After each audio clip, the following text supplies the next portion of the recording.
वासुदेव।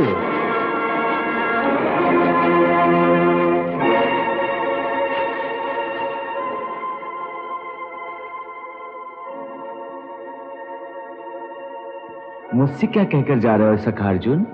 मैं अपने धर्म पालन में असफल रहा जनार्दन। मैं जानता था अर्जुन। तो फिर मुझे अब अपनी प्रतिज्ञा का पालन करने दीजिए मधुसूदन। तुम्हारी प्रतिज्ञा के पीछे क्या है तुम जानते हो पार्थ? क्या है जनार्दन?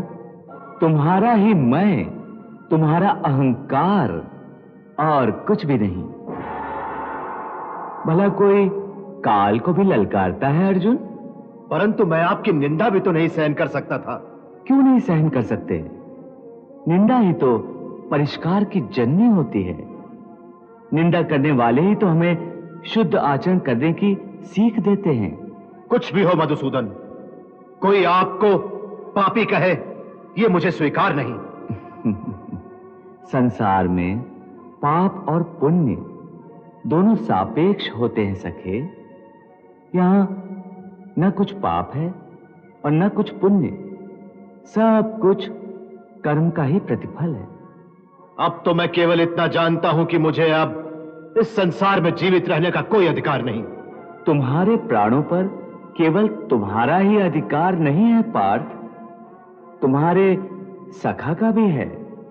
इसलिए मैं, तुम्हारा सखा, तुम्हें इस प्रकार अपने कर्तव्य से भागने की अनुमति नहीं दे सकता। वो कायर होते हैं अर्जुन, जो अपने कर्तव्य को अधूरा छोड़कर मृत्यु के चरणों में शरण लेते हैं। परंतु मैं कर्तव्य से भागा नहीं कन्हैया, मैं कर्तव्य निभाने में असमर्थ हो गया हूं। असमर्थ? आदमी असमर्थ तो तभी होता है जब वो प्रयास करना छोड़ देता है। ये वीरों का काम नहीं। वीर तो अंतिम सांस तक प्रयास करना नहीं छोड़ता। परंतु जब सामने एक लोहे की दीवार हो जिससे सिर टकरा टकरा कर आदमी थक जाए तो वो क्या करे? तो वो उस लोहे की दीवार से सर टकराता ही रहे। टकराता रहेगा तो मर जाएगा। उसी प्रकार मरना ही तो वीर की शान है। तुम्हारी तरह थक कर अपनी चिता जलाकर मरने को वीरता नहीं कहते अर्जुन।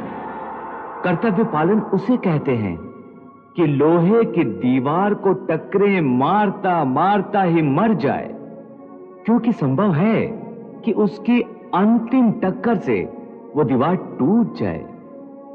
तुम कहना क्या चाहते हो? मैंने पूरा प्रयास नहीं किया? बिल्कुल यही कहना चाहता हूं पार्थ।